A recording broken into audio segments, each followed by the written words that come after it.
The shelling was massive. Bombs or whatever it was, they would drop straight from planes.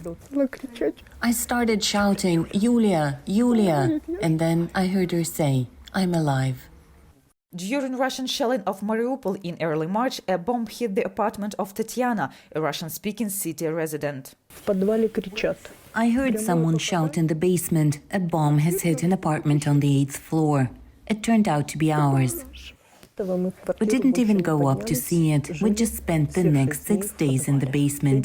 The only thing we have left to remind us of home is the keys to the apartment.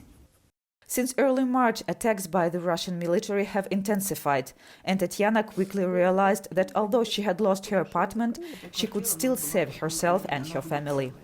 We knew we had to get out.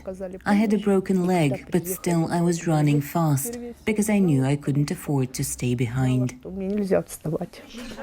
Tatiana says Russian soldiers did not allow people to leave Mariupol to go to other cities in Ukraine through the humanitarian corridors, but instead forced Mariupol residents living the city to travel to Russian-occupied territories. We knew they were taking people to Volодарsk. It's either the so-called Donetsk Republic or already Russia, I'm not sure. But why? We wanted to stay in Ukraine. Tatiana did not want to go to Russia even for free. Instead, she spent all her money to hire a car and go to Berdyansk. There, volunteers helped the family get to Lviv, where Ukrainian women's rights activist Lyubov Maximovich organized a shelter near the train station. Our shelter opened on the second day of war. Maximovich has been fighting for women's rights for almost 25 years. During this time, she has started many initiatives to help women on their career path. But since the start of the invasion, Maximovich has been supporting women in a different way. I have a project called Economic Security for Women.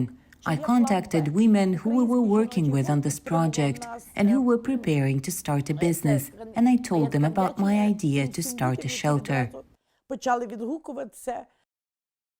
One Lviv businessman agreed to give up his office for the needs of the shelter for displaced women with children. I called him and said, "Oleg, because of the war, I need a space where I can accommodate women." And he said, "I have an office. Come and see." Since the start of Russia's invasion, over 250 women with children have found refuge in this pop-up shelter, where they are given free hot meals and psychological assistance if they need it. Ukrainian refugees are still at risk from being victimized by human trafficking, says Lyubov Maximovich. An ongoing war creates a huge risk. People do not know where they are going. Some do not have enough documents with them. To protect women from human traffickers at the border, volunteers are organizing centralized routes to Spain, where locals are waiting for Ukrainian women. They have an agreement between the Ukrainian Women's Consortium and the Huelva community to create a shelter for women with children. There, women are offered temporary accommodation or even refugee status. But most of them, around 90%, apply for temporary residence only, because they want to return home. On average, women spend about 2-3 days in the shelter, then most of them continue their journey abroad. But Tatiana is in no hurry to leave Ukraine. Anna Kostyuchenko for Voice of American News, Lviv, Ukraine.